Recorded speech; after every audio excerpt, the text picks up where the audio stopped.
Hello students, good morning to all of you. I am Karamveer Yadav sir, physics faculty. Dear student, in our previous lecture we discussed about de Broglie hypothesis, or we can say that we show that light or matter have dual nature. Clear? So dear student, हमने देखा अपने पास कुछ phenomena थे जैसे interference, diffraction, polarisation can be explained on the basis of wave theory of light, but the phenomena like photoelectric effect, Compton effect, and black body radiation can be explained on the basis of particle nature of light, right? So on the behalf of this, we can say that light or radiation has dual nature. This universe is made up of radiations and matter.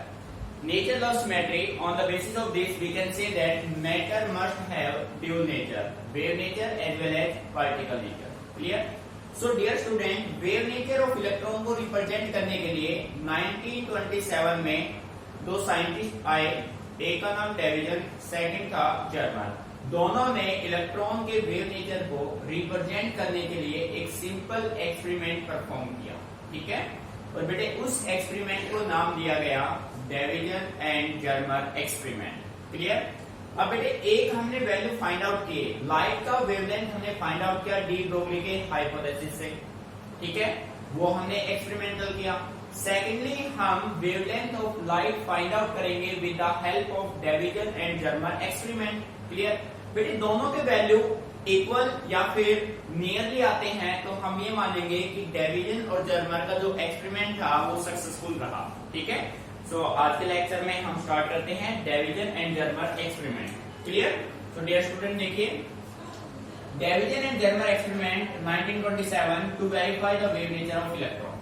ठीक है भाई, electron wave nature को follow करता है. इसको prove करने के लिए डेविजन और जर्मर ने 1927 में फर्स्ट टाइम एक एक्सपेरिमेंट परफॉर्म किया.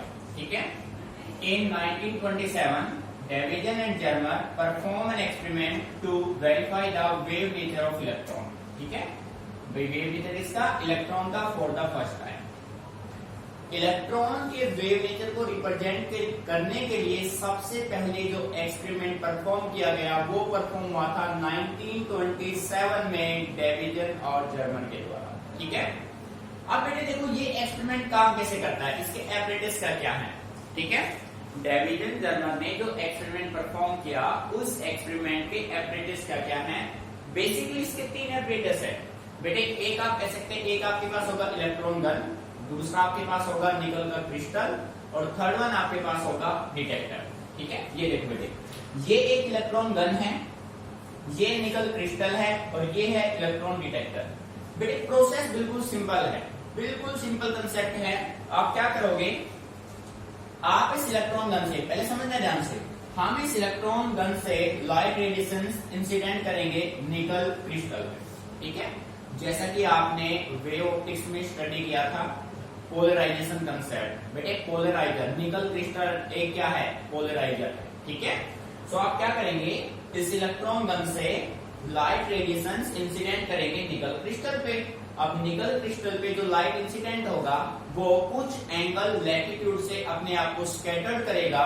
जो स्कैटर्ड लाइट होगा उसको डिटेक्ट कौन करेगा, डिटेक्टर करेगा. बेटे ये जो है ना, ये है आपके पास इलेक्ट्रॉन डिटेक्टर. ये इलेक्ट्रॉन डिटेक्टर लाइट को क्या करेगा, स्कैटर्ड लाइट को क्या करेगा, डिटेक्ट. मीन्स आपको ये बताएगा कि आपने इलेक्ट्रॉन गन से जो लाइट इंसिडेंट किया था वो निकल क्रिस्टल पे इंसिडेंट होने के बाद कितने एंगल से, कितने लैटिट्यूड से वो स्कैटर्ड हुआ, उसको डिटेक्ट कौन करेगा, इलेक्ट्रॉन डिटेक्टर. मेरी बात समझ आ रही है? अब देखो वर्किंग की बात करते हैं, कैसे काम हम इससे लेंगे. बेटे ये इलेक्ट्रॉन गन है, निकल क्रिस्टल, ये इलेक्ट्रॉन डिटेक्टर. ठीक है, a fine electron beam is incident on nickel crystal. बेटे ये निकल क्रिस्टल, ये इलेक्ट्रॉन गन, इलेक्ट्रॉन गन से आपने एक फाइन इलेक्ट्रॉन बीम को किस पे इंसिडेंट किया, निकल प्रिज्म, निकल क्रिस्टल पे. ठीक है, the electrons are scattered in all the direction. फिर जैसे ही इलेक्ट्रॉन बीम इंसिडेंट होगा इस निकल क्रिस्टल पे, ये ऑल एंगल से अपने आप को स्कैटर्ड करेगा. ठीक है, ऑल एंगल से, कोई यहां जाएगा, कोई यहां जाएगा, मतलब ऑल एंगल से अपने आप को स्कैटर्ड करेगा. The The intensity of scattered electron at a different latitude angles phi और angle of scattering is measured by the use of detector. बेटे देखो कंसेप्ट बिल्कुल सिंपल है।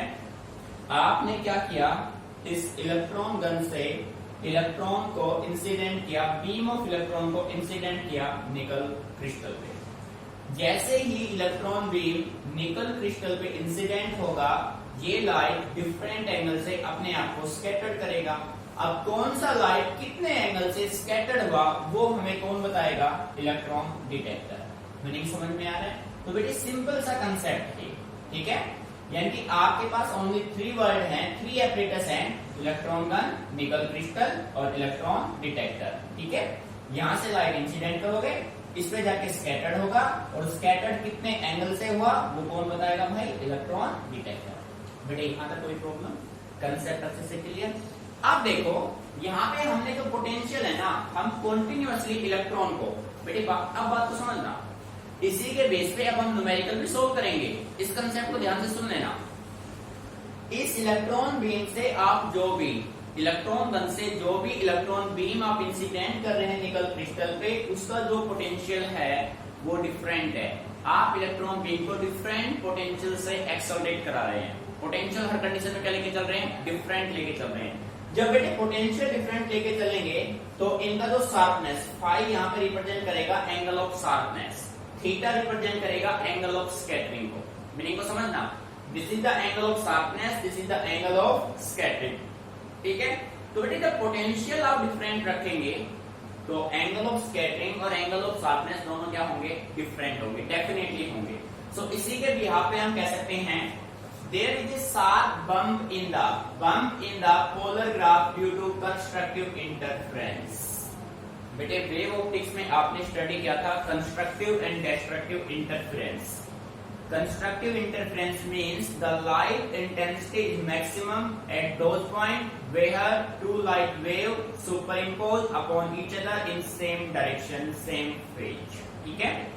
सो बेटे हम ये कह सकते हैं there is a sharp bump in the polar graph due to constructive interference of electron wave scattered from different layers of the crystal। ये जो क्रिस्टल है, इस क्रिस्टल हमने कहा, हम ऑलरेडी कह चुके हैं, जैसे ही हम इलेक्ट्रॉन गन से इलेक्ट्रॉन बीम को इंसिडेंट करेंगे निकल क्रिस्टल पे, लाइट जैसे निकल क्रिस्टल पे आएगा, निकल क्रिस्टल उस इलेक्ट्रॉन बीम को डिफरेंट एंगल से स्कैटर करेगा। और कौन सा लाइट किस एंगल से स्कैटर्ड हुआ हमें कौन बताएगा भाई, इलेक्ट्रॉन डिटेक्टर बताएगा, ठीक है। तो बेटे इसी से ये प्रूव हो गया, this establish the wave nature of electron. Meaning समझ में आ गया, ठीक है। अब इसी को, अब देखो इसकी जो ये तो था कंसेप्ट थ्योरेटिकली, अब हमने इसी को मैथमेटिकली प्रूव करना था भाई। मैथमेटिकली हम इसको कैसे प्रूव करेंगे, बेटे आपने क्या किया, ये आपने 2 बीम ले लिए, एक ये हो गया, ये 2 आपने सरफेस ले लिए, दोनों एक दूसरे के पैरेलल, दोनों के बीच का डिस्टेंस कितना हो गया, d। बेटे ध्यान समझना, अब हम मैथमेटिकली प्रूव करेंगे। 2 सरफेस हो गया आपके पास, ठीक है, दोनों के बीच का डिस्टेंस कितना हो गया, d। अब आपने एक लाइट यहां से इंसिडेंट किया, this is the incident, this is the reflected. ये आपका है इंसिडेंट, ये आपका है रिफ्लेक्टेड। बेटे सेम ये आपका इंसिडेंट और ये आपके पास कौन सा है, रिफ्लेक्टेड, ठीक है। मीनिंग समझ में आ रहा है बेटे। ये थीटा एंगल से इंसिडेंट हुआ तो लॉ ऑफ रिफ्लेक्शन क्या कहता है, एंगल आई एंगल आर दोनों सेम होंगे, सो ये थीटा तो ये भी थीटा होगा, और इन दोनों के बीच में जो एंगल बचेगा वो आपने क्या मान लिया, फाई मान लिया। Condition clear. अब बेटे इन दोनों लाइट के बीच का ये जो डिस्टेंस आपका आएगा वो आपने क्या मान लिया, डी साइन थीटा। डिफ्रैक्शन में आपने स्टडी किया था a sin theta equal to n lambda. बेटे कंसेप्ट अपने पास आया था विड्थ ऑफ सेंट्रल और कंडीशन फॉर सेकेंडरी मैक्सिमा और सेकेंडरी मिनिमा में, ठीक है। ये भी d sin थीटा, ये भी d sin theta, del total जो पाथ डिफरेंस होगा वो कितना हो जाएगा, 2d sin थीटा। मीनिंग समझ में आ गया, पाथ डिफरेंस आपके पास आ गया। अब बेटे देखो ज्योमेट्री से देखो, एक ये प्लेन है, इस प्लेन पे theta plus phi plus theta, triangle के तीनों है, एक ही लाइन पे जो एंगल बनता है 180 का बनता है, सो आप कह सकते हैं theta plus phi plus theta equal to 180 degree. Meaning clear बेटे। 2 थीटा क्या हो जाएगा, ये फाई साइड जाके minus 2 theta equal to 180 minus 5, theta क्या हो जाएगा 1/2 180 माइनस 5। अब बेटे फाई की वैल्यू 50 डिग्री कहां से आया? By experiment. फाई की वैल्यू 50 डिग्री कहां से आया? एक्सपेरिमेंट से, ठीक है। तो आपने रखा भाई एक्सपेरिमेंट हम परफॉर्म कर रहे हैं। जब आपने फाई की वैल्यू 50 डिग्री यहाँ पे पुट की तो प्यारे बच्चों थीटा कितना बन गया? 65 डिग्री। नहीं समझ में आ गया? अब देखो, अब आप बात करें निकल क्रिस्टल की। बेटे निकल क्रिस्टल के लिए ये जो डिस्टेंस होता है वो होता है 0.91 एंगस्ट्रॉम होता है, प्रैक्टिकली प्रूव है, ठीक है। अकॉर्डिंग टू ब्रैग्स, बेटे टॉपिक होता है ब्रैग्स डिफ्रैक्शन लॉ। ब्रैग्स के डिफ्रैक्शन लॉ के अकॉर्डिंग अपने पास फर्स्ट ऑर्डर डिफ्रैक्शन के लिए आपने पढ़ा था ना a sin theta equal to n lambda. तो बेटे वहां पे a sin थीटा, a की वैल्यू यहाँ पे क्या है 2d sin थीटा किसके बराबर हो जाएगा? n lambda. फर्स्ट मैक्सिमम है तो n की वैल्यू क्या हो जाएगी? 1। वैल्यू पुट कीजिए, सारे न्यूमेरिकल वैल्यू पुट करने के बाद आपके पास वेवलेंथ आया 1.65 एंगस्ट्रॉम। ये वैल्यू आई आपके एक्सपेरिमेंट से, डेविजन एंड जर्मर के एक्सपेरिमेंट से। अब इसी को हम मैच करते हैं डी ब्रोगली के हाइपोथेसिस से। बेटे डी ब्रोगली के अकॉर्डिंग किसी भी इलेक्ट्रॉन का जो वेवलेंथ होता है उसका रिजल्ट ये होता है। इसको अभी हम प्रूव करेंगे इसके बाद, इस टॉपिक के बाद। Lambda equal to h upon under root 2m electron volt EV, charge into potential. सभी के न्यूमेरिकल वैल्यू आपने पुट किए तो आपका रिजल्ट आया 1.66 एंगस्ट्रॉम। अब बेटे देखो, डी ब्रोगली का वेवलेंथ का वैल्यू और जर्मर और डेविजन के एक्सपेरिमेंट के वैल्यू दोनों नियरली इक्वल है या नहीं है? अप्रोक्सीमेट है, लगभग इक्वल है। तो बेटे आप ये कह सकते हैं कि डेविजन जर्मर ने जो एक्सपेरिमेंट परफॉर्म किया वो बिल्कुल क्या था? एक्यूरेट था, सही था बिल्कुल, ठीक है। सो आप ये कह सकते हैं डी ब्रोगली ने कहा था इलेक्ट्रॉन के पास दोनों नेचर है, तो बेटे जर्मर एक्सपेरिमेंट ने उस चीज को प्रूव किया तो उनका प्रूफ बिल्कुल एग्जैक्ट है, राइट है।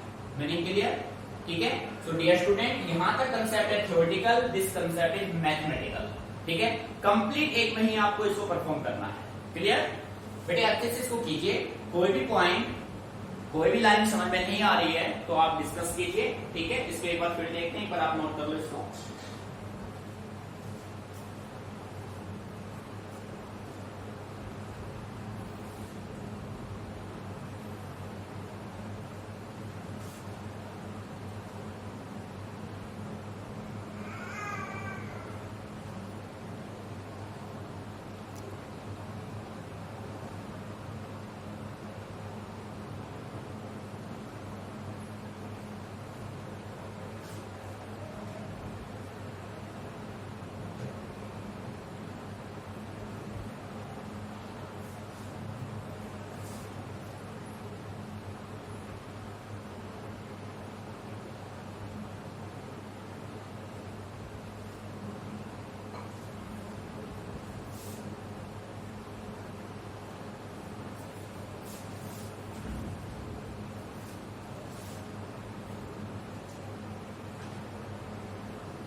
स्टूडेंट कॉपी हो गया बेटे, एक बार फिर देख लो काम कैसे करेगा।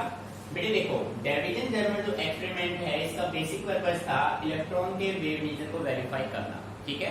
तो इसके लिए इन्होंने एपरेटस में यूज किया एक इलेक्ट्रॉन गन, एक निकल क्रिस्टल, एक इलेक्ट्रॉन डिटेक्टर। बेटे इलेक्ट्रॉन गन से आप इलेक्ट्रॉन बीम को इंसिडेंट करेंगे निकल क्रिस्टल पे। जैसे ही इलेक्ट्रॉन बीम निकल क्रिस्टल पे इंसिडेंट होगा वो डिफरेंट एंगल से स्कैटर्ड होगा। अब कौन सा लाइट रे, कौन सा इलेक्ट्रॉन बीम किस एंगल से स्कैटर्ड हुआ है उसको आइडेंटिफाई करेगा इलेक्ट्रॉन डिटेक्टर, ठीक है। इस तरीके से आपका ये काम करेगा, बिल्कुल क्लियर। बेटे एक बात ध्यान रखना, जो इलेक्ट्रॉन गन से जो आप इलेक्ट्रॉन इंसिडेंट करा रहे हैं निकल क्रिस्टल पे, उसको आप डिफरेंट पोटेंशियल से एक्सेलरेट करा रहे हैं। जब आप डिफरेंट पोटेंशियल से एक्सेलरेट कराएंगे तो there is a sharp bump, वहां पे एक शार्प बम्प आएगा और जिस जो प्रूव करेगा कि this is the wave nature of light, ठीक है। और ये आपने मैथमेटिकली प्रूव किया डायग्रामेटिकली, अब दोनों को ये कंसेप्ट, इस फॉर्मूले को अब हम बनाते हैं कि फॉर्मूला बना कैसे। ठीक है बेटे, नोट इट डाउन।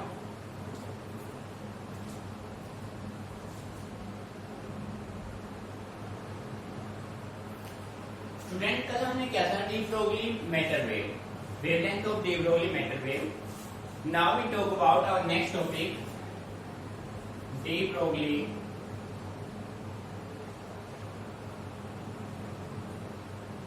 wavelength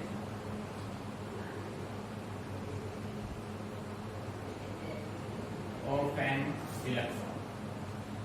ठीक है बेटे, टॉपिक है आपका D Broglie wavelength of an electron, और जो इलेक्ट्रॉन है उसको आपने एक्सेलरेट किया है, इलेक्ट्रॉन को एक्सेलरेट किया है, accelerated in A potential difference, accelerated in potential difference. बड़े कंसेप्ट इंपोर्टेंट है। ठीक है, एक्सेलरेट है। देखो आपको फाइंड आउट करना है de Broglie wavelength of an electron. बेटे de Broglie wavelength of matter wave, de Broglie wavelength of an electron concept different है। ठीक है, दोनों के रिजल्ट अलग अलग बनते हैं। देखिए अब मान लीजिए, let us consider an electron is accelerated through a potential difference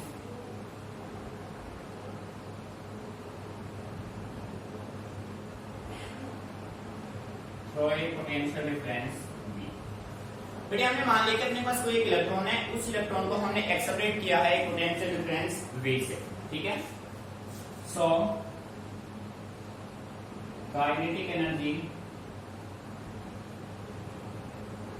gain by the electron. बेटे देखो, जैसा कि आप सभी जानते हैं, वर्क जो है, वर्क अपना होता है चार्ज इनटू पोटेंशियल, और वर्क अपना किसके बराबर होता है, एनर्जी के। सो आप कह सकते हैं काइनेटिक एनर्जी हो जाएगा चार्ज इनटू पोटेंशियल। अब प्यारे बच्चों, kinetic energy is equal to charge किसका, इलेक्ट्रॉन का E इनटू पोटेंशियल क्या हो गया, V। फिर समझ में आ रहा है, काइनेटिक एनर्जी किसके बराबर हो गया, EV के बराबर। यहां तक क्लियर। अब बेटे देखो, वर्क एनर्जी पावर हमने एक यूनिट स्टडी किया था 11th क्लास में, यूनिट नंबर 4। वहां पे हमने मोमेंटम, लीनियर मोमेंटम P और काइनेटिक एनर्जी दोनों में एक रिलेशन कैलकुलेट किया था, और वो रिलेशन कुछ इस वे में था, but p² by 2m is equal to kinetic energy.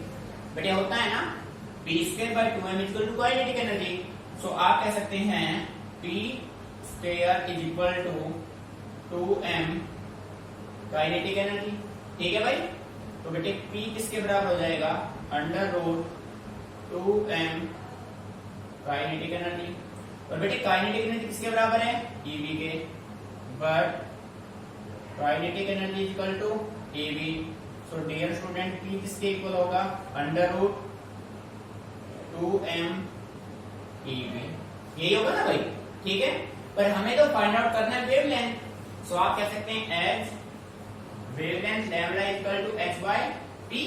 बेटे रिलेशन है अपना, so lambda equal to h as it is. बेटे p की वैल्यू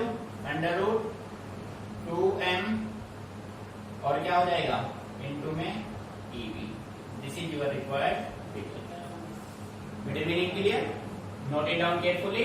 बेटे जब आप मैथमेटिकल सभी की वैल्यू पुट करेंगे ना, सभी की मैथमेटिकल वैल्यू पुट करने पे रिजल्ट आपका बनेगा 12.27 by √V